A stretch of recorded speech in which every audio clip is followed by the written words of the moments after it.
God is dead. Or so it must have seemed to the ancestors of the Jews in 586 BC. Jerusalem and the temple to their God are in flames. The nation of Israel, founded by King David, is wiped out. It would have seemed to have been the end, but it was rather the beginning. For out of the crucible of destruction emerges a sacred book, the Bible, and an idea that will change the world, the belief in one God. This is a new idea. It was an idea that nobody had ever had before.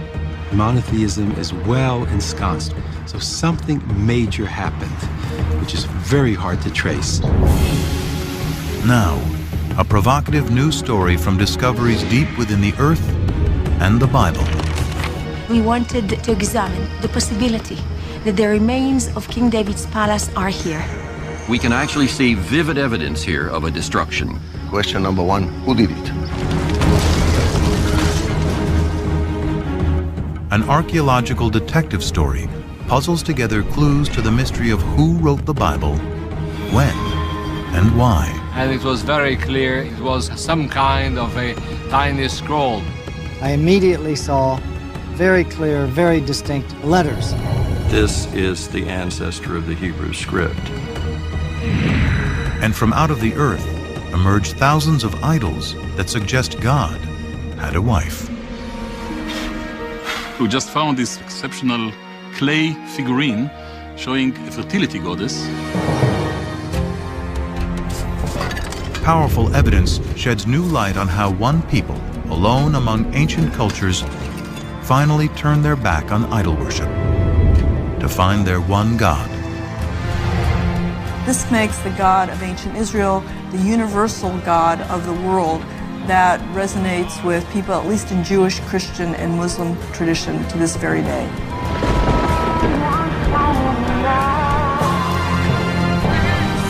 Now, science and scripture converge to create a powerful new story of an ancient people,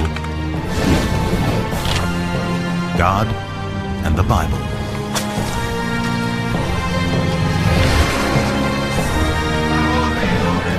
Up next on Nova, the Bible's buried secrets.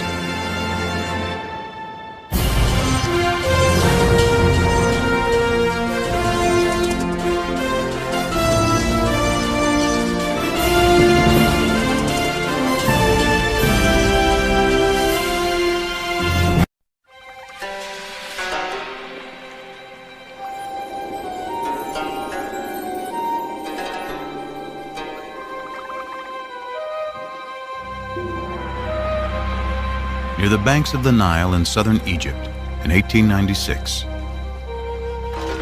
British archaeologist Flinders Petrie leads an excavation in Thebes, the ancient city of the dead.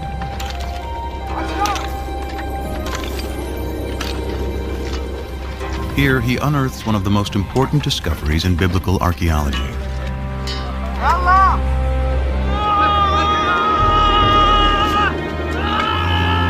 From beneath the sand appears the corner of a royal monument, carved in stone.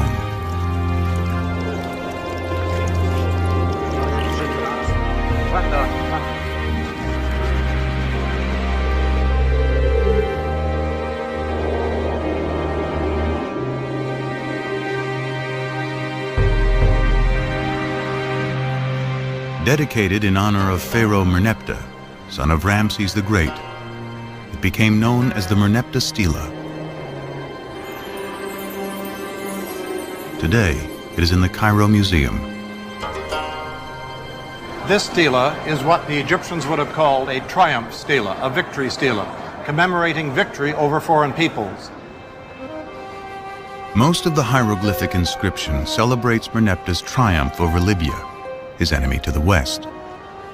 But almost as an afterthought, he mentions his conquest of people to the east in just 2 lines. The text reads, Ashkelon has been brought captive, Gezer has been taken captive, Yanoam in the North Jordan Valley has been seized, Israel has been shorn. Its seed no longer exists. History proves the pharaoh's confident boast to be wrong. Rather than marking their annihilation, Merneptah's stela announces the entrance onto the world stage of a people named Israel. This is priceless evidence for the presence of an ethnical group called Israel in the central highlands of southern Canaan. The well-established Egyptian chronology gives the date as 1208 BC.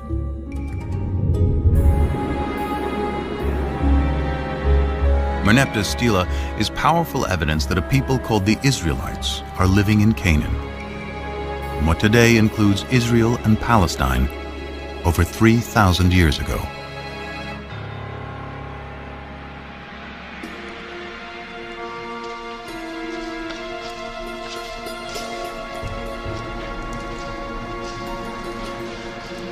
The ancient Israelites are best known through familiar stories that chronicle their history. Abraham and Isaac, Moses and the Ten Commandments, David and Goliath,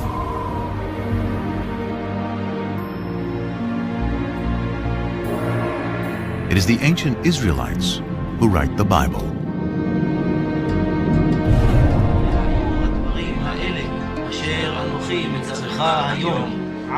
Through writing the Hebrew Bible, the beliefs of the ancient Israelites survived to become Judaism, one of the world's oldest continuously practiced religions. And it is the Jews who give the world an astounding legacy: the belief in one God.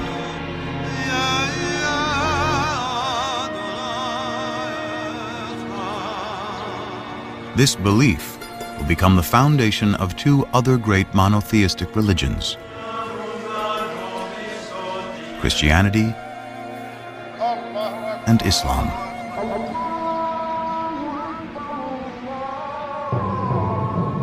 Often called the Old Testament to distinguish it from the New Testament, which describes the events of early Christianity, today the Hebrew Bible and a belief in one God are woven into the very fabric of world culture.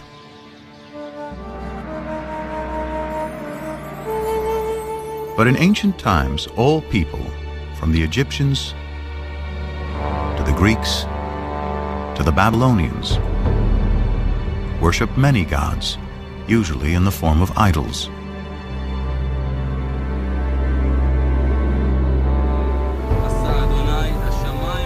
How did the Israelites, alone among ancient peoples, discover the concept of one God? How did they come up with an idea that so profoundly changed the world? Now, archaeologists and biblical scholars are arriving at a new synthesis that promises to reveal not only fresh historical insights, but a deeper meaning of what the authors of the Bible wanted to convey. They start by digging into the earth and the Bible. You cannot afford to ignore biblical text, especially if you can isolate a kind of kernel of truth behind these stories, and then you have the archaeological data. Now, what happens when text and artifacts seem to point in the same direction? Then I think we're in a very sound ground historically.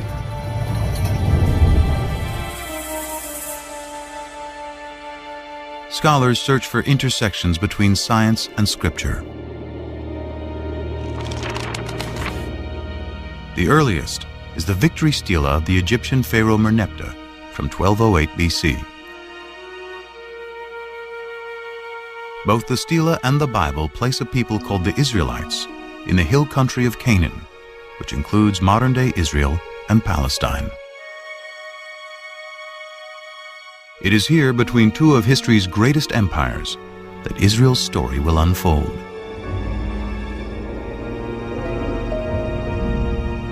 The way to understand Israel's relationship to the superpowers, Egypt and Mesopotamia on either side, is to understand its own sense of its fragility as a people. The primary way in which the Bible looks at the origins of Israel is as a people coming to settle in the land of Israel. It's not indigenous. It's not a native state.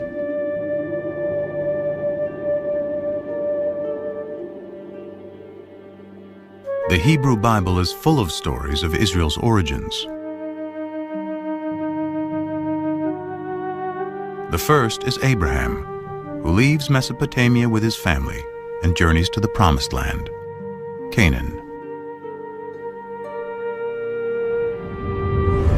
The Lord said to Abraham, "Go forth from your native land and from your father's house to the land that I will show you. I will make of you a great nation, and I will bless you. I will make your name great." Genesis 12, 1 and 2. According to the Bible, this promise establishes the covenant, a sacred contract between God and Abraham. To mark the covenant, Abraham and all males are circumcised. His descendants will be God's chosen people. They will be fruitful, multiply, and inhabit all the land between Egypt and Mesopotamia.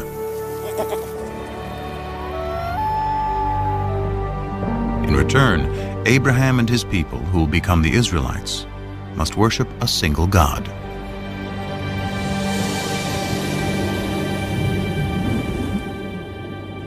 This is a new idea. It was an idea that nobody had ever had before. God, in our sense, doesn't exist before Abraham. It is hard to appreciate today how radical an idea this must have been in a world dominated by polytheism, the worship of many gods and idols. The Abraham narrative is part of the first book of the Bible, Genesis, along with Noah and the flood and Adam and Eve. Though they convey a powerful message, to date there is no archaeology or text outside of the Bible to corroborate them. The farther back you go in the biblical text, the more difficult it is to find historical material in it. The patriarchs go back to Genesis. Genesis is, for the most part, a compilation of myths, creation stories, things like that. And to find a historical core there is very difficult. This absence of historical evidence leads scholars to take a different approach to reading the biblical narrative. They look beyond our modern notion of fact or fiction to ask why the Bible was written in the first place. There is no word for history in the Hebrew Bible. The biblical writers were telling stories. They were good historians, and they could tell it the way it was when they wanted to, but their objective was always something far beyond that. So what was their objective? To find out, scholars must uncover who wrote the Bible and when. And the Lord said to Moses, "Write down these words, for in accordance with these words, I make a covenant with you and with Israel." Exodus 34:27. The traditional belief is that Moses wrote the first 5 books of the Bible. Genesis, the story of creation. Exodus, deliverance from slavery to the Promised Land. Leviticus, Numbers, and Deuteronomy, laws of morality and observance. Still read to this day, together they form the Torah, often called the 5 books of Moses. The view that Moses had personally written down, the first 5 books of the Bible, was virtually unchallenged until the 17th century. There were a few questions raised about this. For example, the very end of the last book of the Torah, the book of Deuteronomy, describes the death and burial of Moses. And so some rabbis said, well, Moses couldn't have written those words himself because he was dead and was being buried. And digging deeper into the text, there are even more discrepancies. For example, how many of each species of animal is Noah supposed to bring into the ark? One text says 2, a pair of every kind of animal. Another text says 7 pair of the clean animals and only 2 of the unclean animals.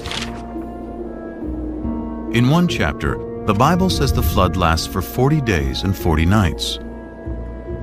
But in the next, it says 150 days. To see if the floodwaters have subsided, Noah sends out a dove. But in the previous sentence, he sends a raven. There are 2 complete versions of the flood story interwoven on the same page.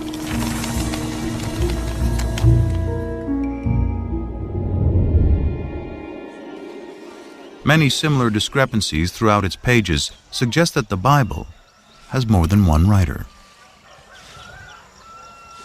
In fact, within the first 5 books of the Bible, scholars have identified the hand of at least 4 different groups of scribes, writing over several hundred years. This theory is called the documentary hypothesis. One way of thinking about it is as a kind of anthology that was made over the course of many centuries by different people, adding to it, subtracting from it, and so forth. But when did the process of writing the Bible begin?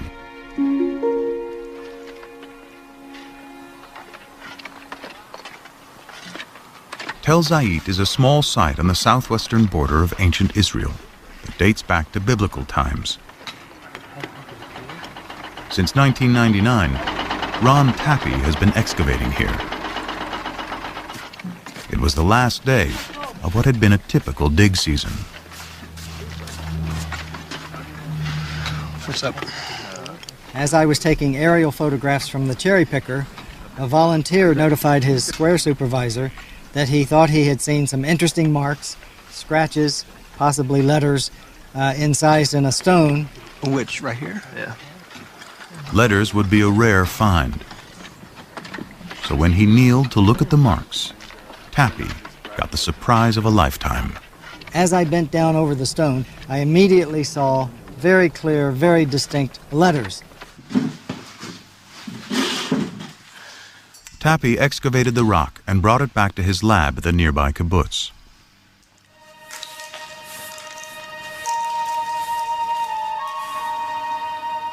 It was only then that he realized he had more than a simple inscription. Olive, Beit, Gimel, Dalet. I realized that this inscription represented an abecedery, that is to say, not a text narrative, but the letters of the Semitic alphabet written out in their correct order. Nun, and then Pei and Ayin are difficult to read, but they're out here. This ancient script is an early form of the Hebrew alphabet.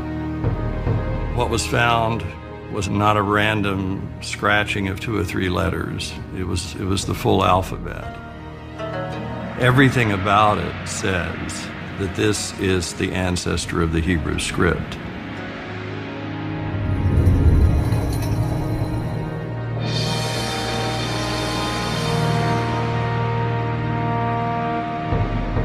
The Tel Zayit abecedery is the earliest Hebrew alphabet ever discovered. It dates to about 1000 BC, making it possible that writing the Hebrew Bible could have already started by this time.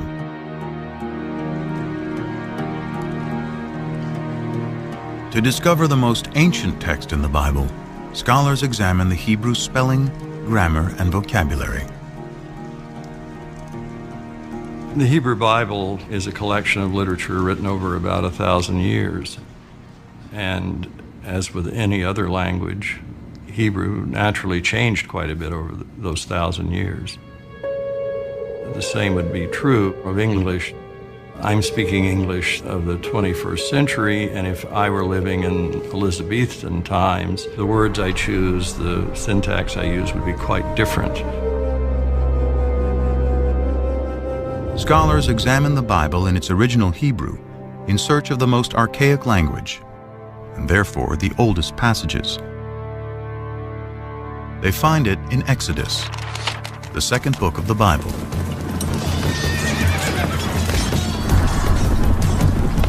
Pharaoh's chariots and his army he cast into the sea.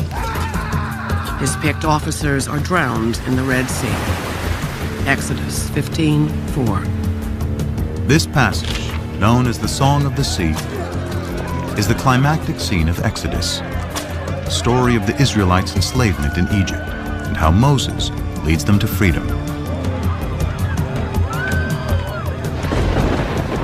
In all of the Bible, no single event is mentioned more times than the Exodus.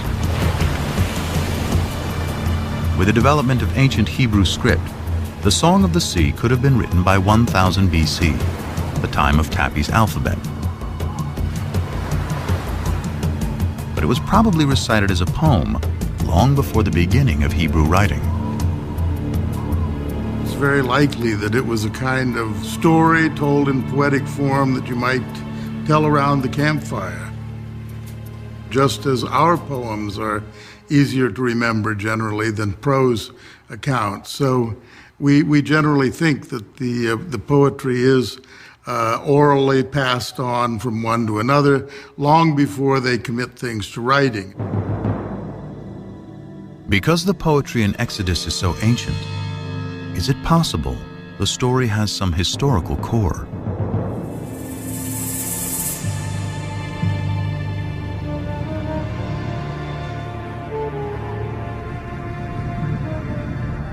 Here in the eastern Nile Delta of Egypt, in a surreal landscape of fallen monuments and tumbled masonry, archaeologists have uncovered a lost city.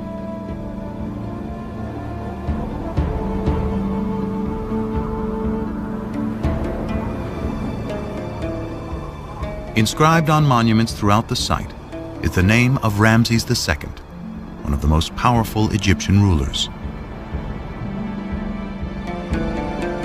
It is Ramses who is traditionally known as the Pharaoh of the Exodus. Ancient Egyptian texts call the city Piramesi, or House of Ramses, a name that resonates with the biblical story of Exodus.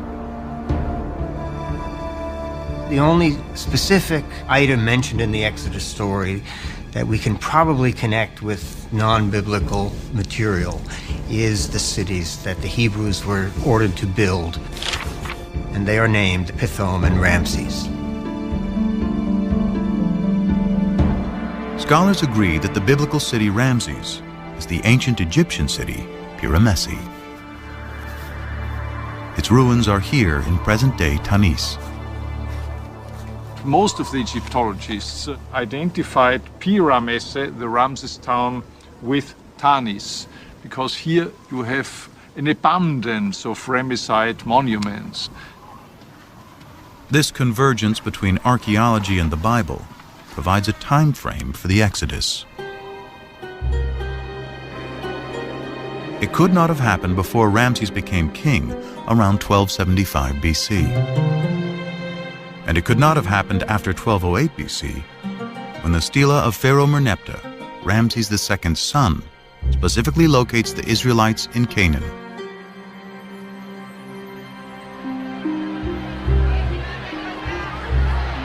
The Bible says the Israelites leave Egypt in a mass migration, 600,000 men and their families, and then wander in the desert for 40 years. But even assuming the Bible is exaggerating, in 100 years of searching, archaeologists have not yet found evidence of migration that can be linked to the Exodus. No excavated site gives us any information about the route of the wandering through the wilderness.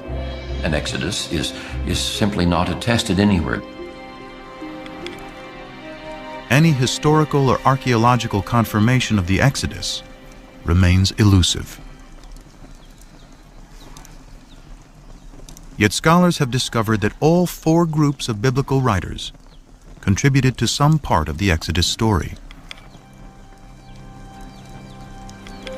Perhaps it is for the same reason its message remains powerful to this day. its inspiring theme of freedom. Freedom is a compelling notion, and that is one of the ways that we can understand the story of the Exodus, from being controlled by others to controlling oneself. The idea of a change from domination to autonomy, that these are very powerful ideas that resonate in the human spirit. And the Exodus gives narrative reality to those ideas.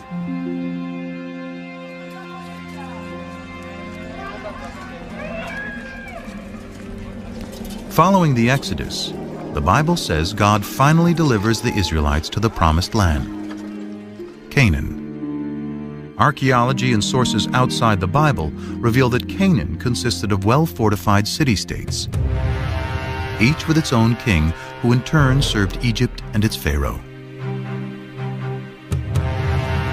The Canaanites, a thriving Near Eastern culture for thousands of years, worshipped many gods in the form of idols.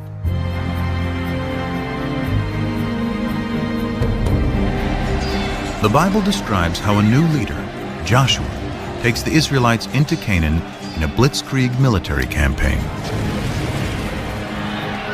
So the people shouted, and the trumpets were blown. As soon as the people heard the sound of the trumpets, they raised a great shout, and the wall fell down flat. Joshua 6:20. But what does archaeology say? In the 1930s, British archaeologist John Garstang excavated at Jericho, the first Canaanite city in Joshua's campaign. Garstang uncovered dramatic evidence of destruction and declared he had found the very walls that Joshua had brought tumbling down.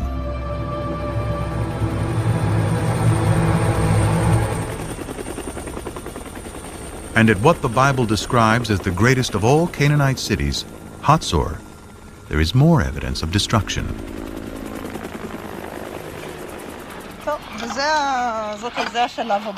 Today, Hatzor is being excavated by one of the leading Israeli archaeologists, Amnon Ben-Tor, and his protege and co-director, Sharon Zuckerman.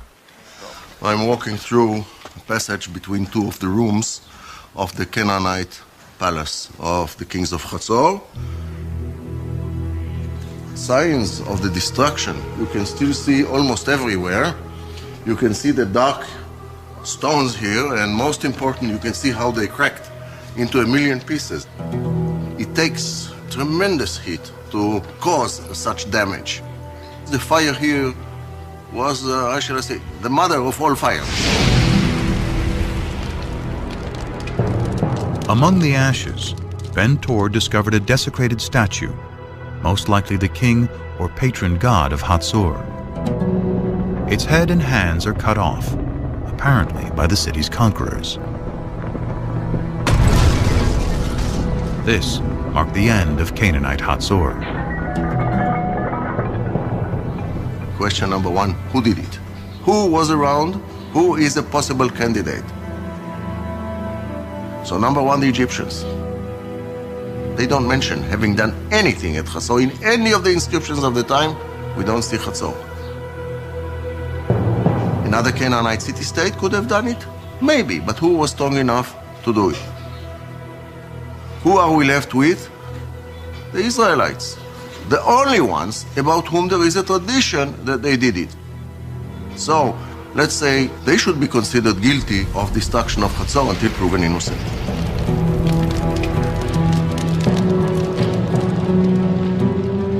And there's another Canaanite city-state that Joshua and his army of Israelites are credited with laying waste.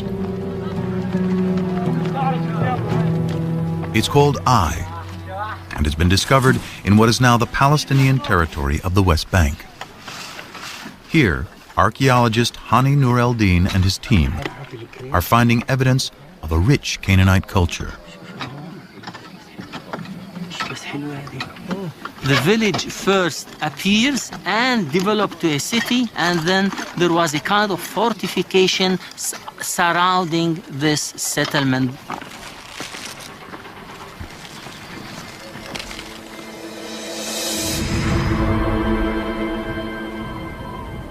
These heaps of stones were once a magnificent palace and temples, which were eventually destroyed. But when the archaeologists date the destruction, they discover it occurred about 2200 BC. They date the destruction of Jericho to 1500 BC, and Hatzor's to about 1250 BC. Clearly, these city-states were not destroyed at the same time. They range over nearly 1,000 years. In fact, of the 31 sites the Bible says that Joshua conquered, few showed any signs of war. There was no evidence of armed conflict in most of these sites. At the same time, it was discovered that most of the large Canaanite towns that were supposed to have been destroyed by these Israelites were either not destroyed at all or destroyed by others. A single sweeping military invasion led by Joshua cannot account for how the Israelites arrived in Canaan.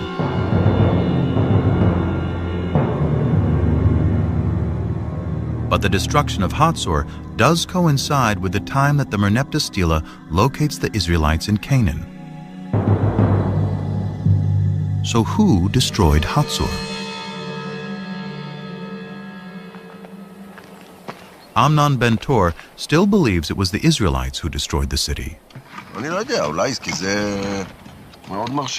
But his co-director, Sharon Zuckerman, has a different idea. The final destruction itself consisted of the mutilation of statues of kings and gods.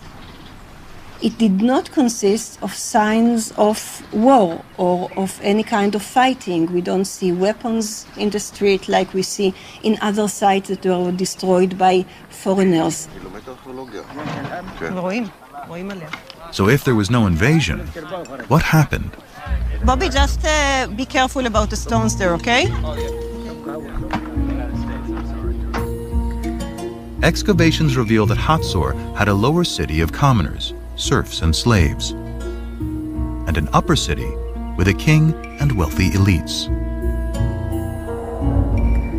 Zuckerman finds within the grand palaces of elite Hatzor areas of disrepair and abandonment. To archaeologists, signs of a culture in decline and rebellion from within.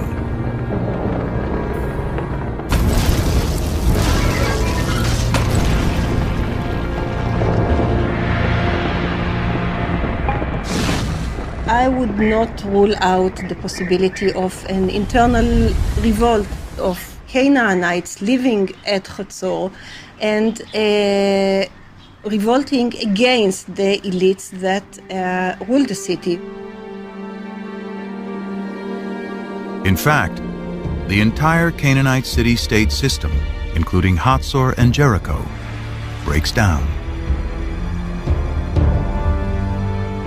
Archaeology and ancient texts clearly show that it is the result of a long period of decline and upheaval that sweeps through Mesopotamia, the Aegean region, and the Egyptian Empire around 1200 BC.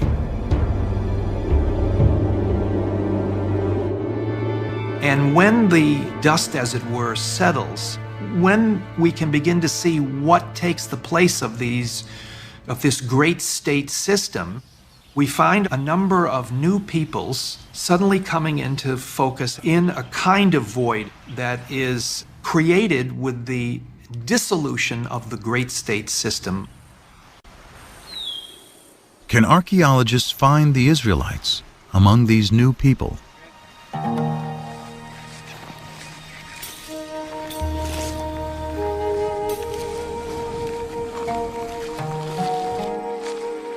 In the 1970s, archaeologists started wide-ranging surveys throughout the central hill country of Canaan. Today, primarily the Palestinian territory of the West Bank.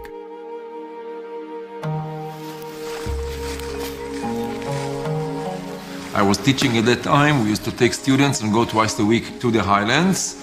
And every day we used to cover between 2 and 3 square kilometers.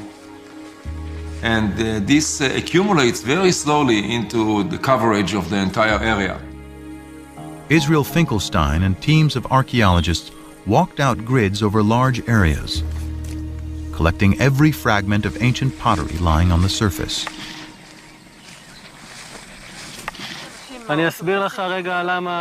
Over 7 years, he covered nearly 400 square miles, sorting pottery and marking the locations of where it was found on a map. In the beginning, the spots were there on the map and they meant nothing to me. But later, slowly, I started seeing sort of phenomena and processes.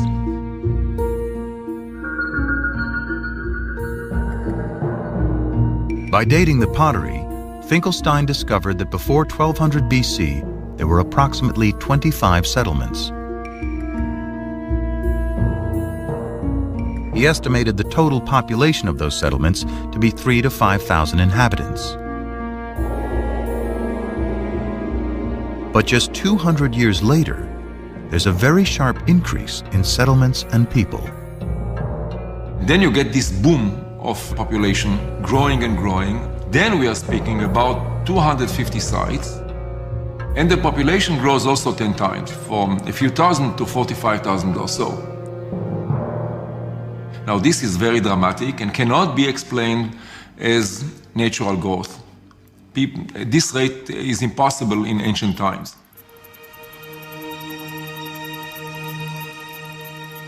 If not natural growth, perhaps these are the waves of dispersed people settling down following the collapse of the great state systems.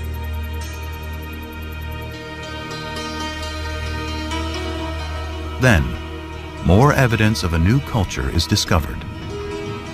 A new type of simple dwelling never seen before. And it's in the exact location where both the Merneptah Stela and the Bible place the Israelites. The sites in which this type of house appears throughout the country, this is where Israelites lived. And they are sometimes even called the Israelite house, the Israelite-type house. The people who lived in those villages seem to be arranged more or less in a kind of an egalitarian society because there are no major architectural installations. If you look at the finds are relatively poor. Pottery is more or less mundane. I don't want to offend the early settlers or the early Israelites. Very little art. Curiously, the mundane pottery found at these new Israelite villages is very similar to the everyday pottery found at the older Canaanite cities like Hatzor.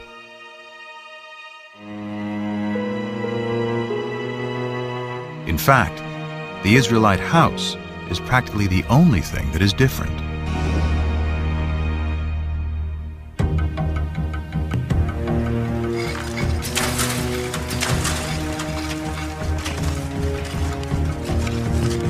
This broad similarity is leading archaeologists to a startling new conclusion about the origins of the ancient Israelites. The notion is that most of the early Israelites were originally Canaanites, displaced Canaanites. The Israelites were always in the land of Israel. They were natives, but they were different kinds of groups. They were basically the have-nots. So what we're dealing with is a movement of peoples, but not an invasion of armed hordes from outside, but rather a social and economic revolution. Ancient texts describe how the Egyptian rulers and their Canaanite vassal kings burdened the lower classes of Canaan with taxes and even slavery. A radical new theory based on archaeology suggests what happens next. As that oppressive social system declines, families and tribes of serfs, slaves, and common Canaanites seize the opportunity.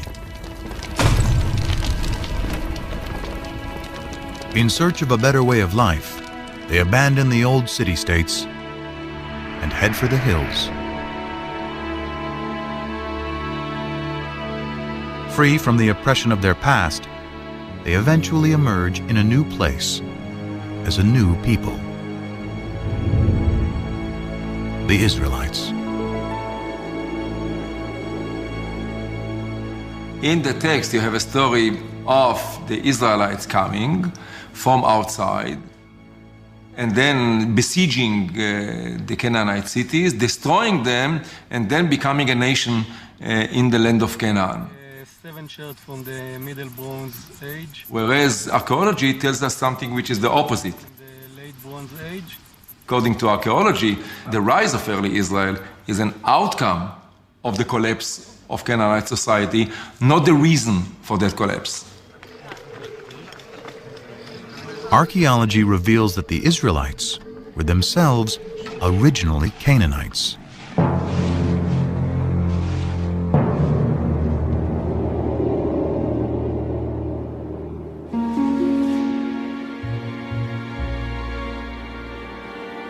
So why does the Bible consistently cast the Israelites as outsiders in Canaan?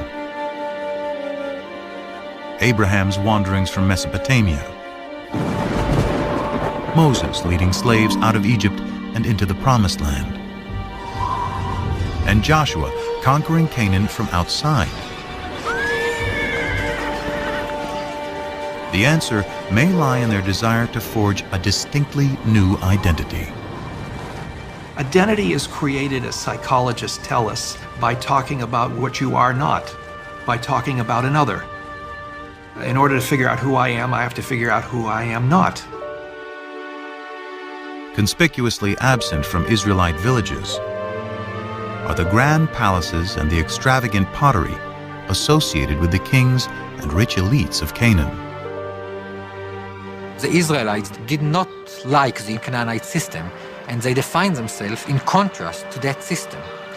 So by not using decorated pottery, by not using important pottery, they developed an ideology of simplicity, which marked the difference between them and the Egyptian Canaanite system. If the Israelites wanted to distinguish themselves from their Canaanite past, what better way than to create a story about destroying them?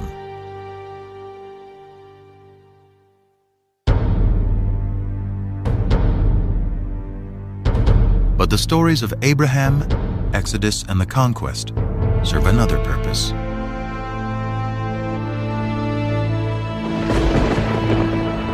They celebrate the power of what the Bible says is the foremost distinction between the Israelites and all other people: their God. In later Judaism, the name of God is considered so sacred it is never to be spoken. We don't know exactly what it means. We don't know how it was pronounced, but it seems to have been the personal name of the God of Israel. So his title, in a sense, was God, and his name was these 4 letters, which in English would be YHWH, which we think were probably pronounced something like Yahweh. But Yahweh only appears in the Hebrew Bible. His name is nowhere to be found in Canaanite texts or stories. So where do the Israelites find their God?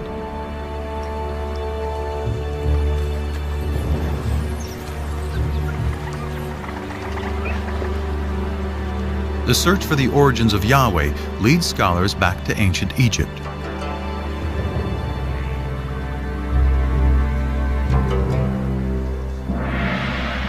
Here in the royal city of Karnak, for over 1,000 years, pharaohs celebrated their power with statues, obelisks, and carved murals on temple walls.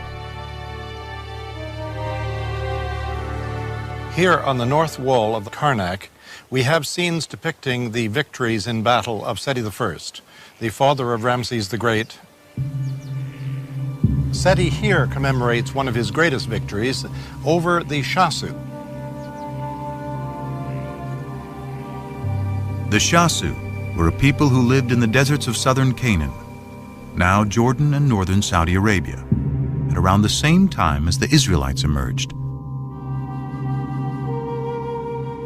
Egyptian texts say one of the places where the Shasu lived is called YHW, probably pronounced Yahu, likely the name of their patron god.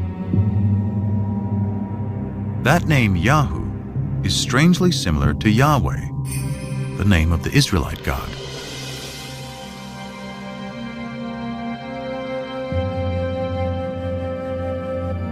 In the Bible, the place where the Shasu lived is referred to as Midian. It is here, before the Exodus, the Bible tells us Moses first encounters Yahweh in the form of a burning bush. Come no closer. Remove the sandals from your feet, for the place on which you are standing is holy ground. God also said to Moses, Thus you shall say to the Israelites, Yahweh, the God of your ancestors, has sent me to you. This is my name forever, and this my title for all generations. Exodus 3, 5 and 15. So we have in Egyptian sources something that appears to be a name like Yahweh in the vicinity of Midian. Here is Moses in Midian, and there a deity appears to him and reveals his name to Moses as Yahweh. These tantalizing connections are leading biblical scholars to re-examine the Exodus story.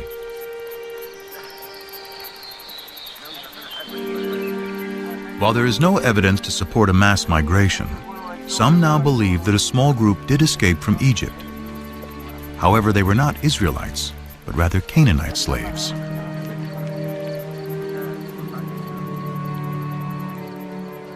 On their journey back to Canaan, they pass through Midian, where they are inspired by stories of the Shasu's god, Yahoo. There was probably a group of people who fled from Egypt and had some divine experience. It was probably a small group demographically, but it was important, at least in ideology.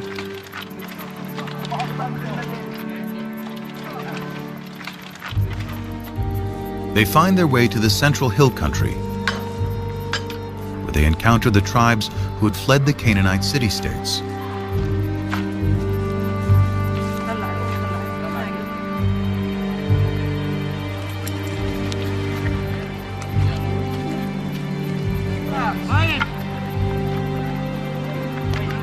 Their story of deliverance resonates in this emerging egalitarian society. The liberated slaves attribute their freedom to the God they met in Midian, who they now call Yahweh. They spread the word to the highlanders, who themselves perhaps had escaped from the tyranny of the Canaanite city-states. They spread the idea of a God who represented freedom, freedom for people to keep the fruits of their own labor. This was a message that was so powerful that it brought people together and gave them a new kind of identity. The identity of Israelites. They are a combination of disenfranchised Canaanites, runaway slaves from Egypt, and even nomads settling down. The Bible calls them a mixed multitude. According to the Hebrew Bible, early Israel was a motley crew, and we know that's the case now. But these people are bound together by a new vision.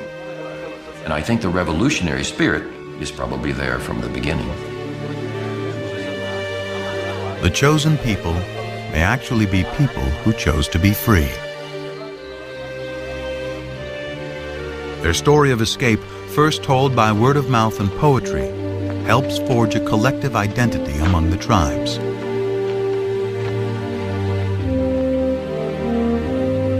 Later, when written down, it will become a central theme of the Bible. Exodus and divine deliverance. Deliverance by a God who comes from Midian, exactly where the Bible says. Adopted by the Israelites to represent their exodus from slavery to freedom.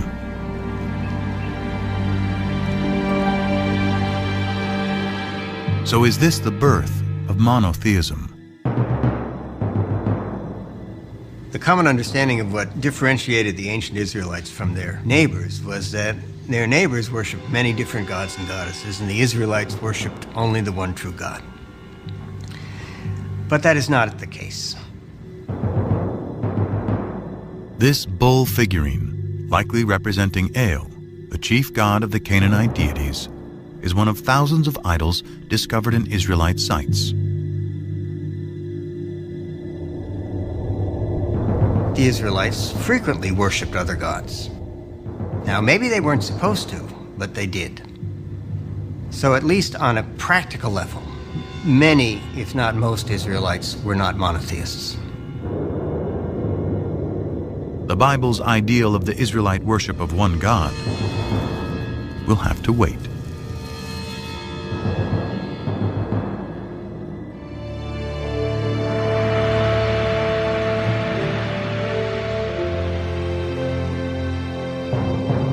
About 2 centuries pass after the Merneptah Stela places the Israelites in Canaan. Families grow into tribes. Their population increases. Then, about 1000 BC, one of the Bible's larger-than-life figures emerges to unite the 12 tribes of Israel against a powerful new enemy. David put his hand into the bag. He took out a stone and slung it. It struck the Philistine in the forehead. The stone sank into his forehead, and he fell down on the ground. 1 Samuel 17:49. The Bible celebrates David as a shepherd boy who vanquishes the giant Goliath, a lover who lusts after forbidden fruits, and a poet who composes lyric psalms still recited today. Of all the names in the Hebrew Bible, none appears more than David.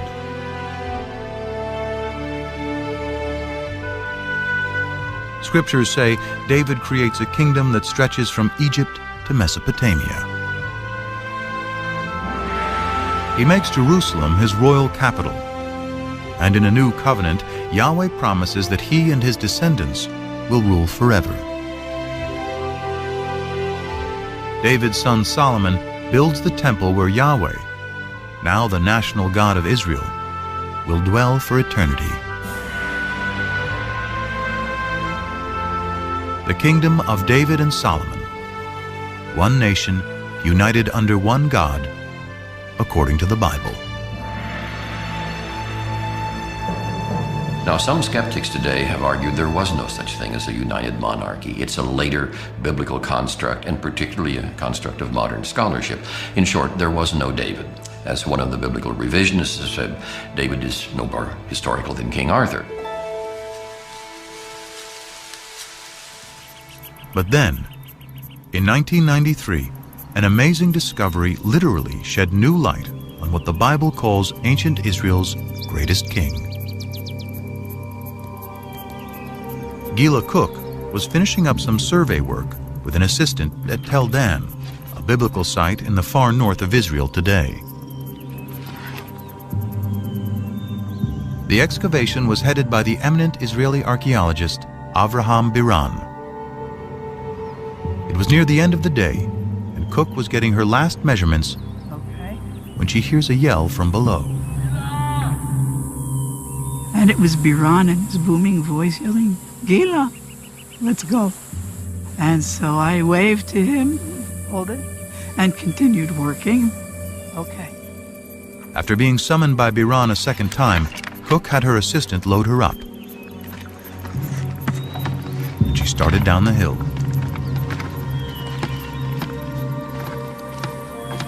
So I get there and I just dropped my bag and dropped the board and I set my stuff down. But something catches her eye. A stone with what appeared to be random scratches, but was actually an ancient inscription.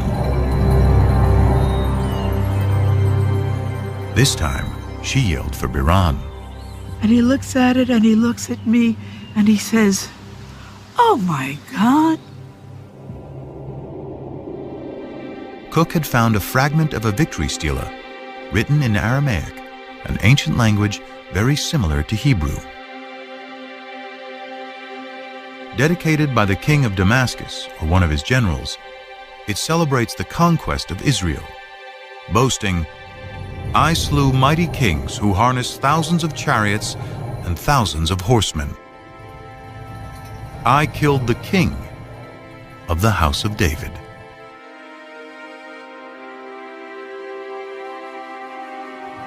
Those words, "the house of David," make this a critical discovery.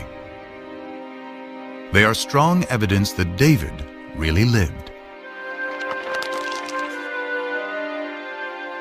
Unlike Genesis, the stories of Israel's kings move the biblical narrative out of the realm of legend and into the light of history. The later we come in time, the firmer ground we stand on. We have better sources, we have more written sources, we have more contemporary eyewitness sources. When the biblical chronology of Israel's kings can be cross-referenced with historical inscriptions, like the Tel Dan Stela, they can provide scholars with fairly reliable dates. King David is the earliest biblical figure confirmed by archaeology to be historical. And most scholars agree he lived around 1000 BC, the 10th century. Could any of the Bible have been written during David's reign? The earliest Hebrew alphabet, discovered by Ron Tappy, carved on a stone at Tel Zait, provides an enticing clue. Off this wall here. The stone was incised with this alphabet. The stone was then used to build the wall, and the structure itself suffered massive destruction by fire sometime near the end of the 10th century BCE. The find is even more significant because Tel Zait was a biblical backwater on the fringes of David's kingdom. Surely if there was a scribe that could write this alphabet that far away, way out in the boondocks at the extreme western boundary of the kingdom, surely if there was a scribe that could do that out there, there were scribes, much more sophisticated scribes, back in the capital. Could these scribes have been in the court of King David and his son Solomon? Could they have been the earliest biblical writers?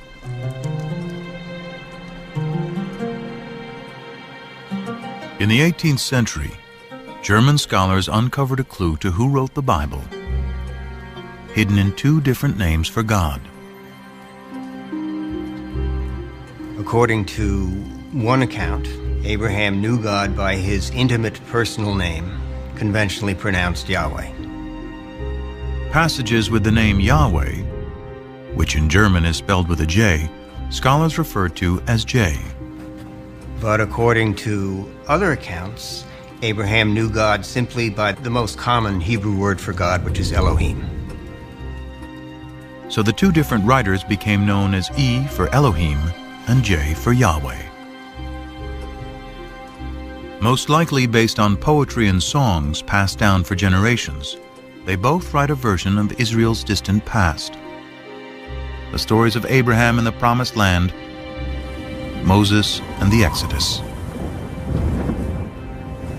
The earliest of these sources is the one that is known as J, which many scholars dated to the 10th century BC, the time of David and Solomon. And because the backdrop for J's version of events is the area around Jerusalem, it's likely he lived there, perhaps in the royal courts of David and Solomon.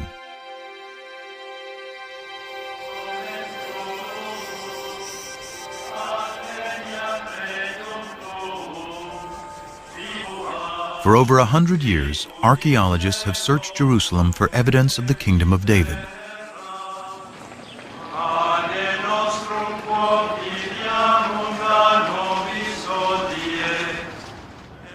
But excavating here is contentious because Jerusalem is sacred to today's three monotheistic religions: For Christians, Jesus comes in his final week to worship at the Jerusalem temple.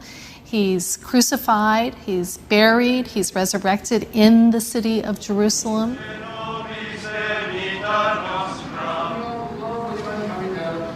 For Islam, it is the site where Muhammad comes in a sacred night journey. And today, the Dome of the Rock marks that spot. In Judaism, the stories of the Hebrew Bible of Solomon, of David, of the temples of Jerusalem, all of these take place, of course, in Jerusalem. So Jerusalem is a symbol of sacred space today, important for all three traditions. Despite the difficulties, Israeli archaeologist Eilat Mazar went digging in the most ancient part of Jerusalem, today called the City of David. We started the excavations here because we wanted to check and to examine the possibility that the remains of King David's palace are here. But because this area has been fought over, destroyed, and rebuilt over thousands of years, it was a long shot that any biblical remains would survive. But then, large walls started to appear, 3 meter wide, 5 meter wide, and then we saw that it goes all directions. It goes from east, 30 meters to the west, and we don't see the end of it yet. Such huge walls can only be part of a massive building. And Mazar believes her excavations to date represent only 20% of its total size.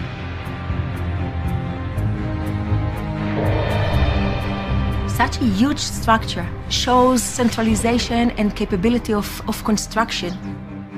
It can be only royal structure. This huge complex may be evidence of a kingdom. But is it David's kingdom?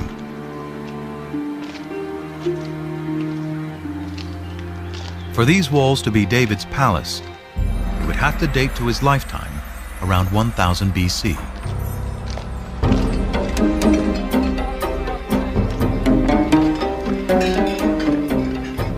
The problem is stone walls can never be dated on their own. Biblical archaeologists date ruins based on the pottery they find associated with those ruins.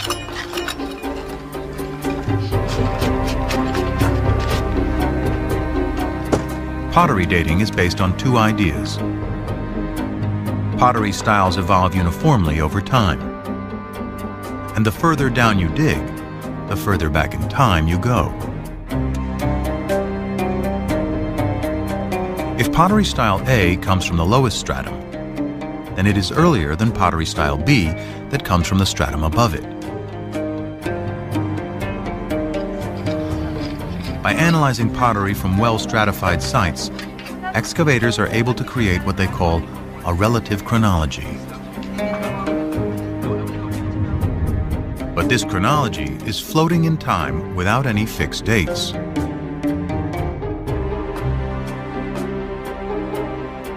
To anchor this chronology, William Foxwell Albright, considered the father of biblical archaeology, used events mentioned in both the Bible and Egyptian and Mesopotamian texts to assign dates to pottery styles. Albright's chronology, slightly modified, is what Mazar uses to date her massive building, and what most archaeologists use today. What we found is a typical 10th century pottery, meaning bowls with hand burnish. You can see from inside, together with an import, a beautiful black on red juglet. What is so important that this is a 10th century typical juglet. So has Mazar discovered the Palace of David? She adds up the evidence. The building is huge. It is located in a prominent place in the oldest part of Jerusalem. And the pottery, according to Albright's chronology, dates to the 10th century BC. the time of David.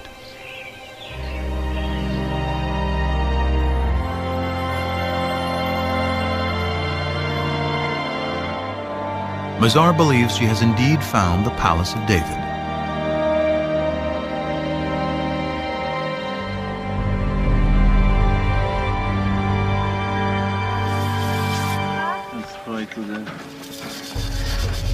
But that evidence, and indeed the kingdom itself, rest on the dates associated with fragments of pottery.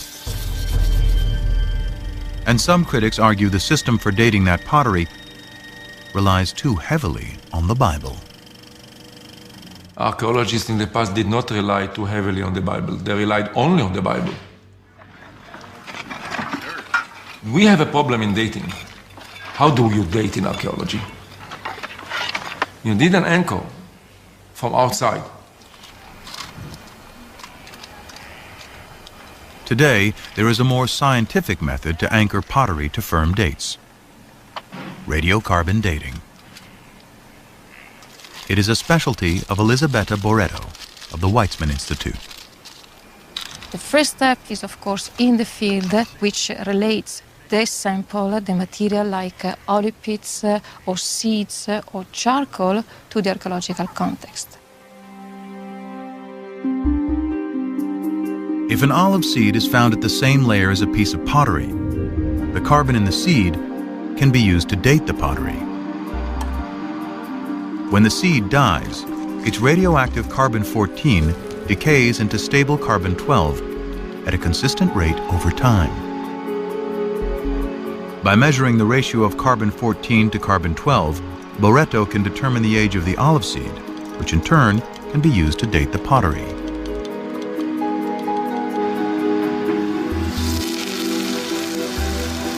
Boretto has meticulously collected and analyzed hundreds of samples from over 20 sites throughout Israel. Her carbon samples date the pottery that Albright and most archaeologists associate with the time of David and Solomon to around 75 years later.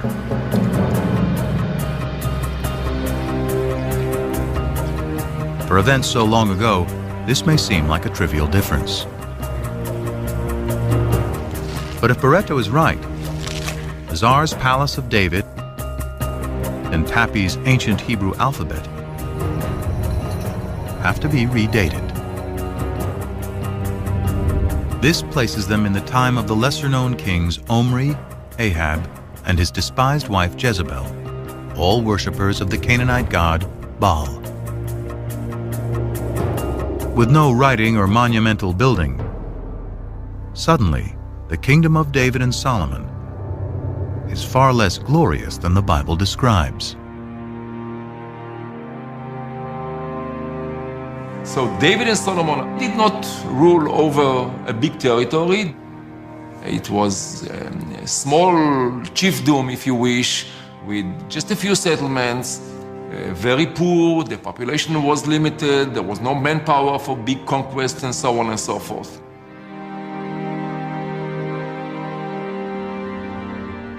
This would make David a petty warlord ruling over a chiefdom, and his royal capital Jerusalem nothing more than a cow town.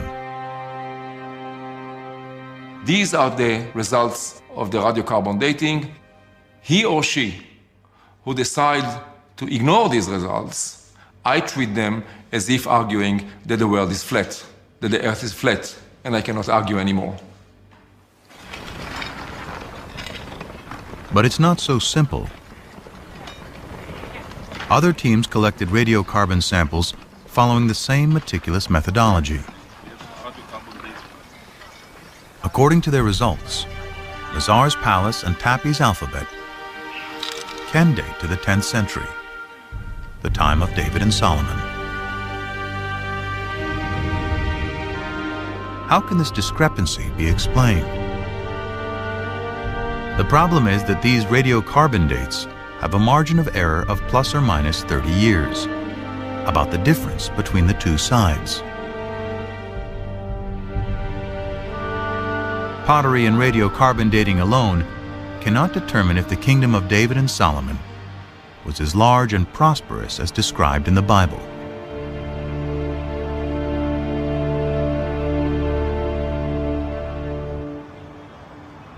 Fortunately, the Bible offers clues of other places to dig for evidence of this kingdom. The Bible credits David with conquering the kingdom, but it is Solomon, his son, who is the great builder. This was the purpose of the forced labor which Solomon imposed. It was to build the house of Yahweh and the wall of Jerusalem, Hatzor, Megiddo, and Gezer. 1 Kings 9:15.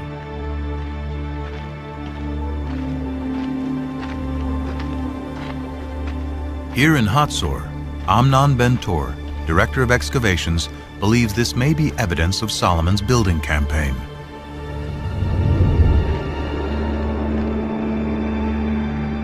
Archaeologists call it a six-chambered gate, a massive entryway fortified with towers and guardrooms. Ben-Tor's predecessor, Yigal Yadin, first uncovered this structure. It turned out to be a six-chambered gate, and Yadin immediately remembered that a very, very similar gate was excavated at Gezer, and then Chicago University excavated this gate here at Megiddo. Stunned by the similarity of these three gates, Yadin recalled the passage in the Bible. Here we have a wonderful connection of the biblical passage as it shows up in archaeology. Three monumental gates, all based on the same plan, would seem to be powerful evidence not only of prosperity, but also of a central authority. Throughout its history, the Israelites had been divided into tribes, then into kingdoms, north and south.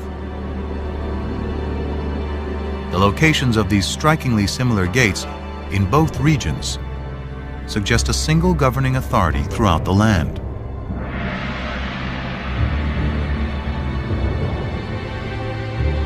But how can we be sure this is the kingdom of David and Solomon?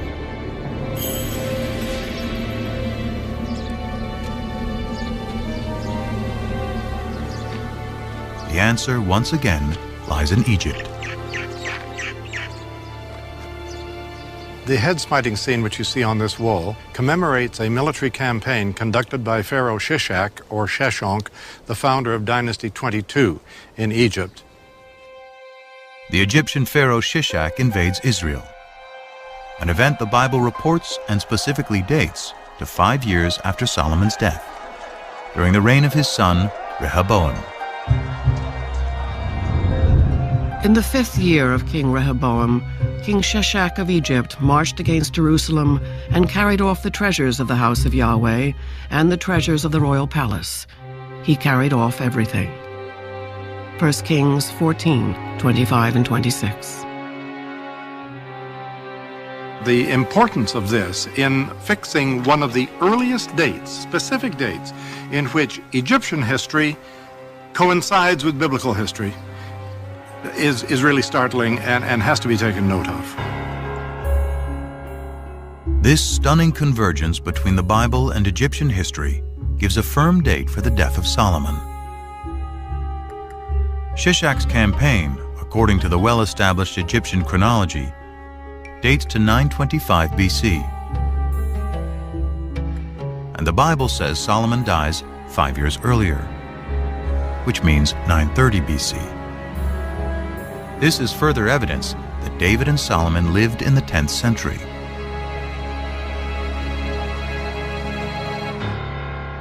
But there's even more hidden in these walls. These ovals, with their depictions of bound captives and city walls, represent places Pharaoh Shishak conquered in Israel. One of those places is Gezer, where archaeologists find the hallmark of Solomon's building program, a six-chambered gate. Phil Deaver directed the excavations in the late 1960s. We can actually see vivid evidence here of a destruction. Down below, we have the original stones, pretty much in situ. But if you look in here, you see the stones are badly cracked. You can even see where they're burned from the heat of a huge fire that has been built here. And then up in here, you see the fire has been so intense that the soft limestone has melted into lime, and it flows down like lava. This is vivid evidence of a destruction, and we would connect that with this well-known raid of Pharaoh Shishak. And if the gate was destroyed by Shishak in 925 BC, then it must have been built during the lifetime of Solomon, who died just 5 years earlier. Surely this kind of monumental architecture is evidence of state formation. And if it's in the 10th century, then Solomon. Although a minority of archaeologists continue to disagree, this convergence of the Bible, Egyptian chronology, and Solomon's gates is powerful evidence that a great kingdom existed at the time of David and Solomon, spanning all of Israel, north and south, with its capital in Jerusalem. But Jerusalem is more than a political center. It is the center of worship.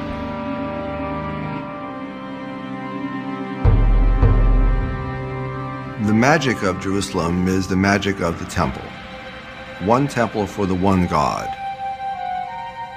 The result is that Jerusalem and the temple emerge as powerful symbols not just of the oneness of God, but also of the oneness of the Jewish people. The worship of the ancient Israelites bears little resemblance to Judaism today. It centered around the temple, built by David's son Solomon, and seen as Yahweh's earthly dwelling.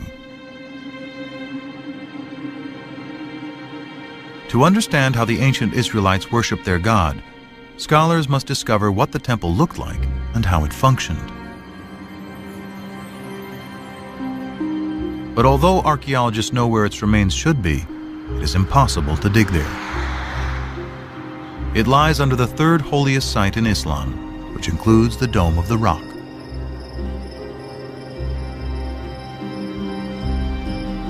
Not a stone of Solomon's temple has ever been excavated. But the Bible offers a remarkably detailed description. The house which King Solomon built for Yahweh was 60 cubits long, 20 cubits wide, and 30 cubits high. In the inner sanctuary, he made 2 cherubim, each 10 cubits high. He overlaid the cherubim with gold. 1 Kings 6, 2, 23 and 28. The Bible's description suggests a floor plan for Solomon's temple, and it is strikingly similar to temples built by neighboring peoples who worship many gods.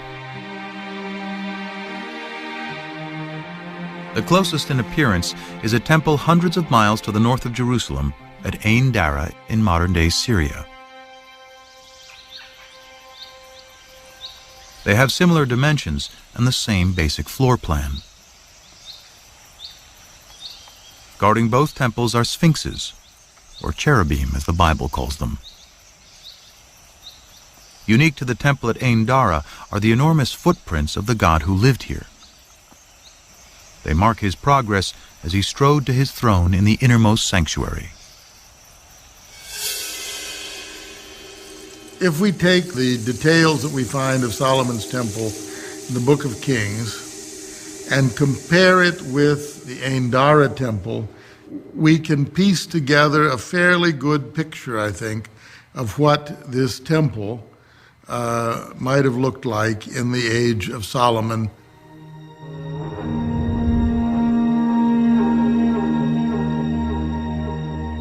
Now it is possible to reconstruct with some confidence how Solomon's temple may have looked and how the ancient Israelites worshiped their God. Out front was an enormous altar.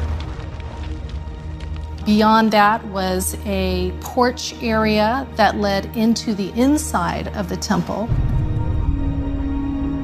There was a room, the holy place, and then beyond that, the most sacred room, the Holy of Holies, where tradition says the Ark of the Covenant held the tablets of the law. And this room was considered to be the most sacred site on earth because it is the room where God's presence could be found.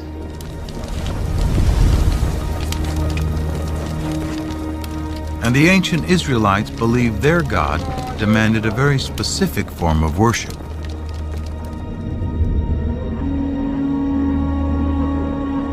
Evidence of this survives today on Mount Gerizim in Palestine.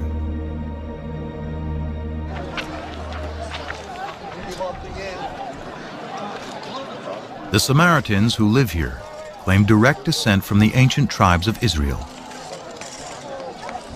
According to their tradition, for over 2,500 years, they have been practicing the ancient Israelite form of worship: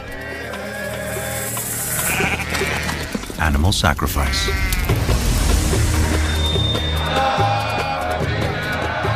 The primary function is to make a connection between our mundane world and the divine world. And the means for the ancient Israelites is embodied in blood. Blood is the most sacred substance on the altar. And blood is the substance that embodies life. So it is the most precious substance in the human world.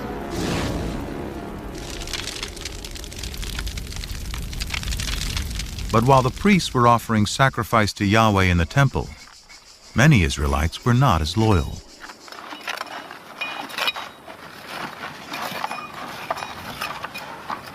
At Tel Rehov, archaeologists are digging at an Israelite house that illuminates the religious practices of its ancient inhabitants. Well, we just found this beautiful, exceptional clay figurine showing a goddess, a fertility goddess that was worshipped here in Israel. Here, in this case, she's shown holding a baby. Who is this fertility goddess? And what is a pagan idol doing in an Israelite home? Dramatic evidence as to her possible identity first surfaced in 1968. Bill Deaver was carrying out salvage excavations in tombs in southern Israel when a local brought him an inscription that had been robbed from one of them. When I got home and brushed it off, I thought I was going to have a heart attack. Executed in clear 8th century script. It's a tomb inscription. And it just gives the name of the deceased and says, "Blessed may X be by Yahweh." That's good biblical Hebrew. But it says by Yahweh and his Asherah. And Asherah is the name of the old Canaanite mother goddess. More inscriptions associating Yahweh and Asherah have been discovered, and thousands of figurines unearthed throughout Israel. Many scholars believe this is the face of Asherah. Deaver concludes God had a wife. Even hundreds of years after the Israelites rise from their Canaanite pagan roots, monotheism has still not completely taken hold. This is awkward for some people, the notion that Israelite religion was not exclusively monotheistic, but we know now that it wasn't.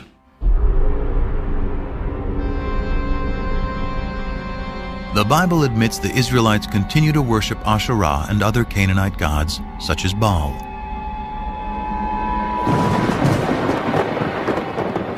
In fact, the prophets, holy men speaking in the name of God, consistently rail against breaking the covenant made with Moses to worship only Yahweh. The more I called them, the more they went from me. They kept sacrificing to the Baals and offering incense to idols. Hosea 11:2. The Israelites had made a contract with God. If they kept it, God would reward them. If they broke it, he would punish them. He would punish them by using foreign powers as his instruments. Events seemed to fulfill the prophet's dire predictions. Soon after Solomon's death, the 10 northern tribes rebel and form the northern kingdom of Israel. Then a powerful new enemy storms out of Mesopotamia to create the largest empire the Near East had ever known, the Assyrians. The Assyrians were the overpowering military force, and Israel and Judah, the two states that the Bible talks about as the states making up the people Israel, fell under the sway of the Assyrian juggernaut.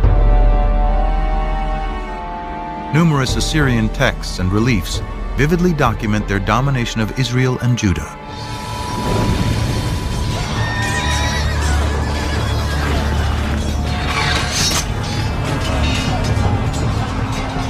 In 722 BC, the Assyrian army crushes the northern kingdom. Those who escape death or exile to Assyria flood south into Jerusalem, where the descendants of David and Solomon continue to reign. One of them, Josiah, according to the Bible, finally heeds what the prophets prescribe. We're told in the book of Kings that King Josiah in the late 7th century BC was told that a scroll had been discovered in the temple archives. The scroll was brought to him, and as the scroll was being read, Josiah began to weep because he realized that it was a sacred text containing divine commands which the people had been breaking.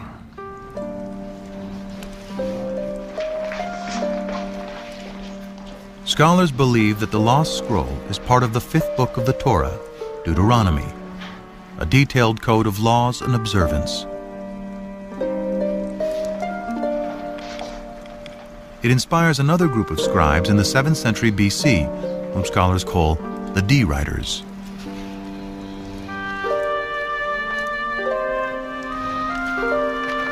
According to the documentary hypothesis, after J and E, D is the third group of scribes who write part of the Hebrew Bible. D retells the Exodus story and reaffirms the covenant Moses made between God and the Israelite people. You should love the Lord your God because he has loved you. He has loved you more than any other nation. So the divine love for Israel requires a corresponding loyalty to God, an exclusive loyalty to God. And Deuteronomy, more than other parts of the Bible, is insistent that only the God of Israel is to be worshipped. To enforce the covenant, Josiah orders that idols and altars to all other deities be destroyed. The book of Deuteronomy contains the clearest prohibition of the worship of other gods, the 10 Commandments. I am Yahweh, your God. You shall have no other gods before me. You shall not make for yourself an idol. You shall not bow down to them or worship them. Deuteronomy 5, 6 through 9. The 10 Commandments appears in 2 books of the Bible, in Deuteronomy and in Exodus. It is not only a contract with Yahweh, it is also a code of conduct between people. The revelation of the 10 Commandments is an ethical revelation. And that's where the idea of justice comes in, because that's the most important thing about the way in which we treat one another. We will not kill him, we will not steal from him, and we will not lie about him. We will abide by the commandments. The commandments, as God himself repeatedly says through the later prophets, are already written on the hearts of human beings. By associating the belief in one God with moral behavior, the 10 Commandments establishes a code of morality and justice for all, the ideal of Western civilization. Despite Josiah's reforms, the ancient Israelites continued to worship other gods. Their acceptance of one God and the triumph of monotheism begins with a series of events vividly attested through archaeology, ancient texts, and the Bible.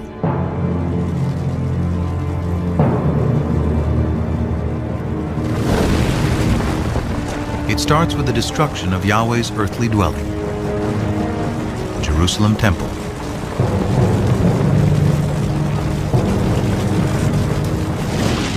In 586 BC, after defeating the Assyrians, a new Mesopotamian empire invades Israel.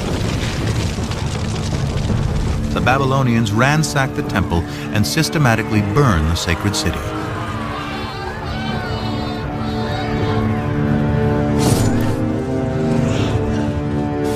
Before his eyes, the Babylonian victors slay the sons of Zedekiah, the last Davidic king, then blind him.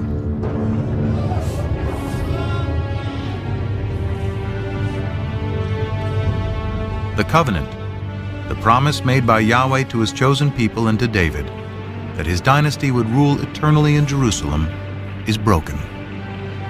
After 400 years, Israel is wiped out. The destruction of Jerusalem created one of the most significant theological crises in the history of the Jewish people.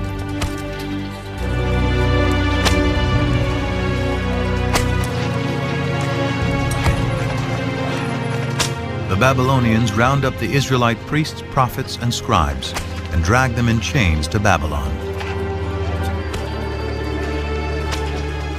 Babylonian records confirm the presence of Israelites, including the king, in exile. In every age of disbelief, one is inclined to think God is dead. And surely those who survived the fall of Jerusalem must have thought so. After all, how could God allow his temple, his house, the sign, visible sign of his presence among his people, to be destroyed? Without temple, king, or land, how can the Israelites survive?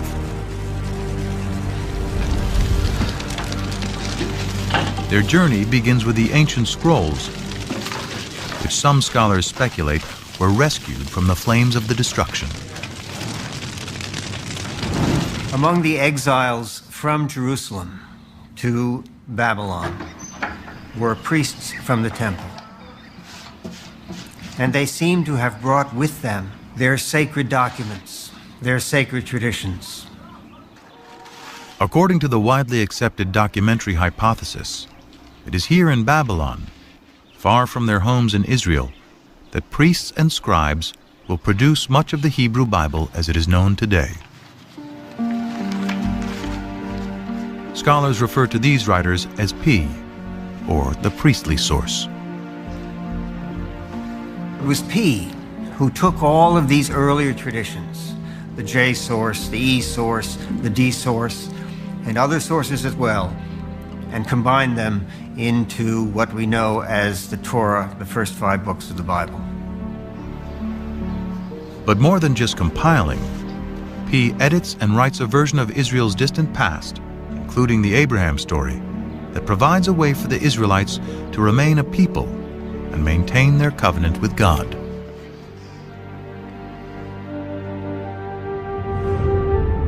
You shall circumcise the flesh of your foreskins, and it shall be a sign of the covenant between me and you. Genesis 17:11. When Genesis 17 attributes a covenantal value to circumcision, it is not really talking about Abraham. It is really talking about the exiles of the 6th century BCE, who, far from their native home, were desperately trying to find a way to reaffirm their difference. Therefore, they began to look at circumcision as not simply another practice, but rather as the marker of the covenant, and they attributed this view back to Abraham. To the exiles, the Babylonians are the new Canaanites, the idol-worshipping, uncircumcised peoples from whom they must remain apart.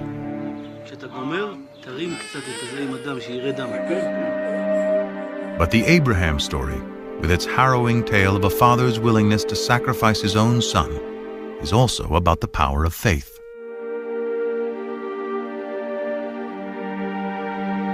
It is no coincidence that the exiled P scribes place Abraham's origins in Ur, just down the river from Babylon. Perhaps with the same faith as Abraham had, so too will the exiles be returned to the promised land. One of the pervasive themes in the Torah is the theme of exile and return. Abraham goes down to Egypt and comes out of Egypt. The Israelites go to Egypt and get out. For the exiles in Babylon in the 6th century BC, that theme must have resonated very powerfully. God, who had acted on their behalf in the past, would presumably do so again. But the Israelites still have a problem. How, in a foreign land, without the temple and sacrifice, can they redeem themselves in the eyes of Yahweh? To assure that divine protection, the P tradition emphasizes observances such as the Sabbath observance. You don't need to be in the land of Israel to keep the Sabbath. And we have allusions in the biblical writings, in the prophets, to the fact that the exiles also learned to pray in groups in what was to become the forerunner of the synagogue. Shema Yisrael, Adonai Eloheinu, Adonai Echad. It is during this period, through the exile, that the exiles realized that even far away from their homeland, without a temple, without the priesthood, without kings, they're still able to worship God, be loyal to God, and to follow God's commandments. This is the foundation of Judaism. The experience of the exile transforms ancient Israelite cult into a modern religion. By compiling the stories of their past, originally written by the scribes J, E, and D, the Exodus from slavery to freedom, Moses and the Ten Commandments, Abraham's journey to the Promised Land, P creates what we know today as the first 5 books of the Bible.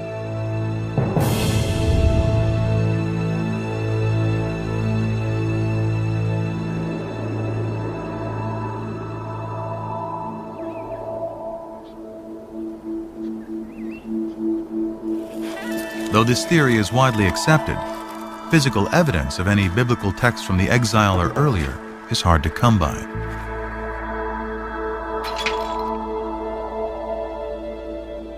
The most celebrated surviving biblical texts are the Dead Sea Scrolls. First discovered by accident in 1947, the scrolls represent nearly all 39 books of the Hebrew Bible, at least in fragments.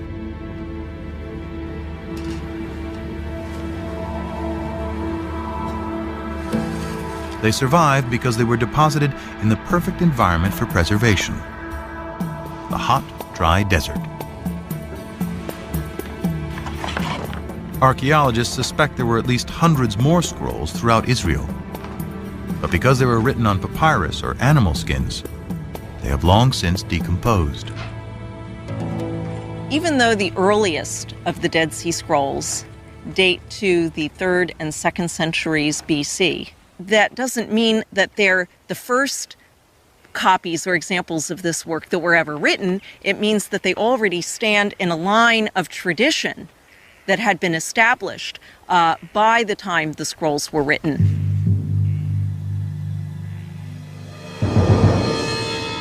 Still, the earliest of the Dead Sea Scrolls dates to at least 300 years after the Babylonian exile.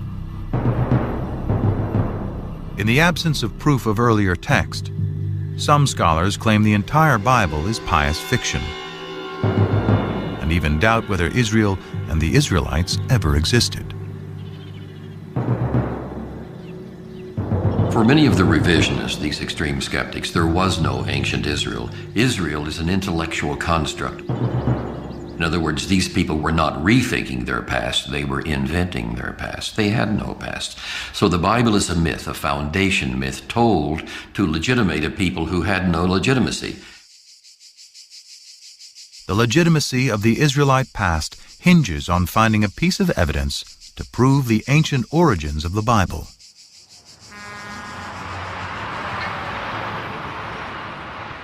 What would be the discovery of a lifetime starts outside the walls of Jerusalem in an old cemetery. We came here and excavated 7 of these burial caves. The burial caves date back to the 7th century BC, somewhere around the time of King Josiah. But the caves were found looted, so we didn't anticipate too much. Gabriel Barkai instructed a 13-year-old volunteer to clean up a tomb for photographs. Instead of that, he was bored, he was alone, and he had a hammer, and he began banging on the floor. But the floor turned out to be a fallen ceiling.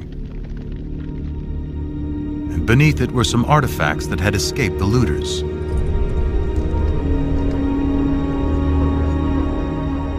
Among the hundreds of grave goods, one artifact stood out. It looked like a cigarette butt. It was cylindrical, about 1 inch in size, about ½ an inch in diameter, and it was very clear it is made of silver. It was some kind of a tiny scroll. A second, slightly smaller scroll was also found, and both were taken to the labs at the Israel Museum. But unraveling the scrolls to see if they contain a readable inscription could risk destroying them completely. Andy Vaughn was one of the epigraphers on the project.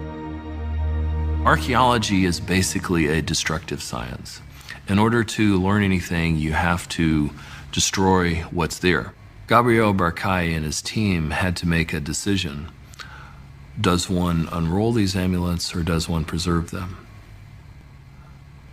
They decided that it was worth the risk, and hindsight would tell us that they could not have been more correct. Through painstaking conservation, technicians devised a special method for unrolling the scrolls and revealing their contents. I went over there and I was amazed to see the whole thing full of very delicately scratched, very shallow characters. The first word that I could decipher already on the spot was Yud Hey Vav Hey, which is the 4-lettered unpronounceable name of God. Further investigation revealed more text and a surprisingly familiar prayer, still said in synagogues and churches to this day. May the Lord bless you and keep you. May the Lord make his face to shine upon you and be gracious to you.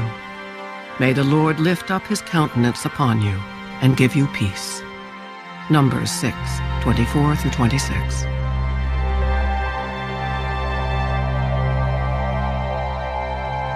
There is no doubt at all that these 2 amulets contain the priestly benediction found in Numbers 6.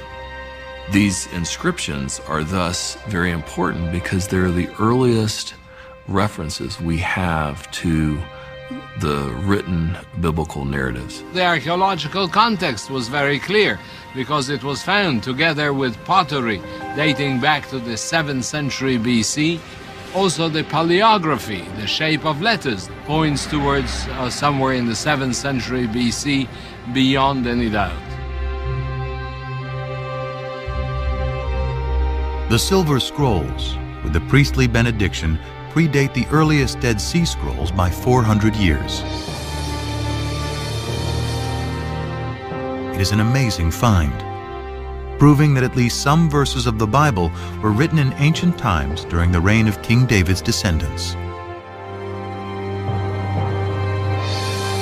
By giving us text from before the Babylonian exile, the Silver Scrolls confirm that the Hebrew Bible is created from poetry, oral traditions, and prayers that go back to the time of Josiah's D writer, and likely beyond to writers E and J.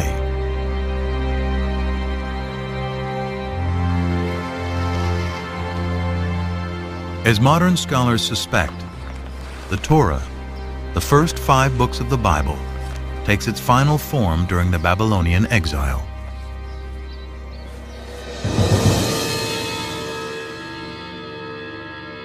But dwarfed by the mighty temples and giant statues of Babylonian gods, the Israelites must also confront the fundamental question: why did their God, Yahweh, forsake them?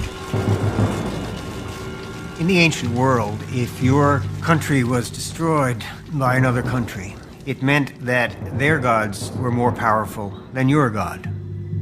And the natural thing to do was to worship the more powerful God. But the survivors continued to worship Yahweh and struggled to understand how this could have happened. They resort first to a standard form of explanation, which is found elsewhere in the ancient Near East. We must have done something wrong to incur the wrath of our God. It's out of this that comes the reflection that polytheism was our downfall. There is, after all, only one God.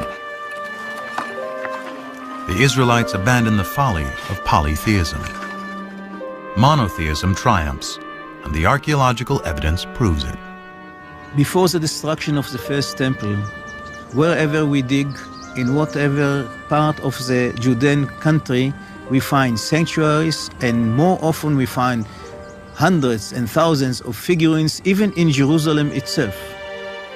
But after the destruction, there are none. We are speaking about thousands in before and nothing, completely nothing at all after. Monotheism is well ensconced, firmly ensconced. So something major happened, which is very hard to trace. But that was a searing experience, that time in the exile. Through the experience of the exile and writing the Bible, the concept of God, as it is known today, is born. In a way, P created something that was much greater, because it was greater than any individual land or kingdom. It was a kind of a universal religion based on a creator God, not just a God of a single nation, but the God of the world, the God of the universe. This moves Yahweh into the realm of being a universal deity who has the power to affect what happens in the whole universe. This makes the God of ancient Israel the universal God of the world that resonates with people, at least in Jewish, Christian, and Muslim tradition to this very day.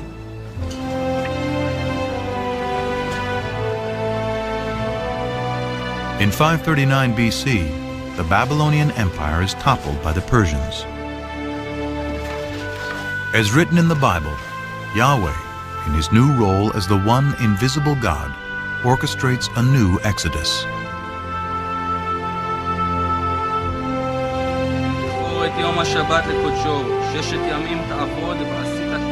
Among one group of returning exiles is the prophet Ezra. Back in Jerusalem, he gives a public reading of the newly written Torah to re-establish the covenant. All the people gathered together. They told the scribe Ezra to bring the book of the law of Moses, which the Lord had given to Israel. He read from it from early morning until midday, and the ears of all the people were attentive to the book of the law. Nehemiah 8, 1-3. To me, it's one of the most moving moments in the whole Bible. Ezra returns with the Bible in his hands, so we have the feeling that the process begun in the exile is finally finished, and Ezra has a copy. The scrolls that chronicle the Israelites' relationship with their God is now the Hebrew Bible, the Old Testament, a sacred text for over 3 billion people. Through its writing, an ancient cult becomes a modern religion. the Israelite deity Yahweh transforms into the God of the three great monotheistic religions.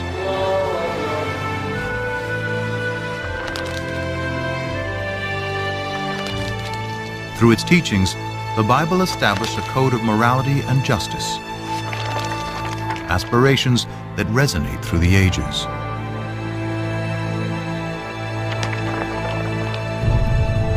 More than fact or fiction, at the intersection of science and scriptures is a story that began over 3,000 years ago and continues to this day.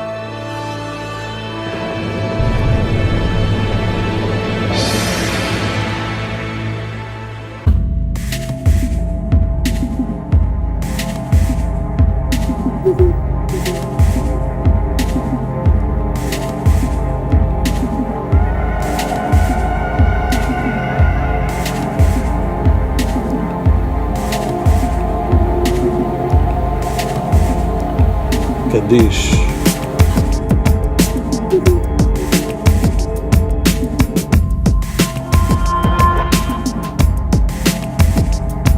יתגדל ויתקדש שמי רבה, בעלמא דיברה חירותיהם, וימליך מלכותיהם, בחי יכול ובמכון ובחיי דחול בית ישראל,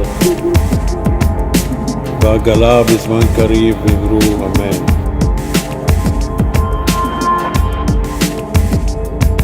יהיה שמי רבה מבורך לעולם ולעולמי עולמיה. יתברך וישתבח ויתפאר ויתרומם ויתנשא ויתהדר ויתעלה ויתהלל שמי לקודשה בריחו.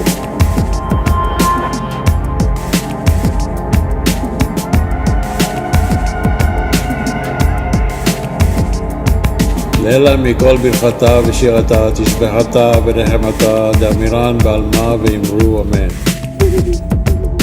יש למי רבה מן שמיה וחיים עלינו ועל כל ישראל ואמרו אמן.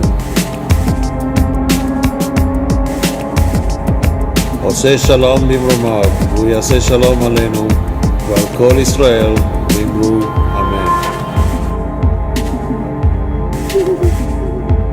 קדיש.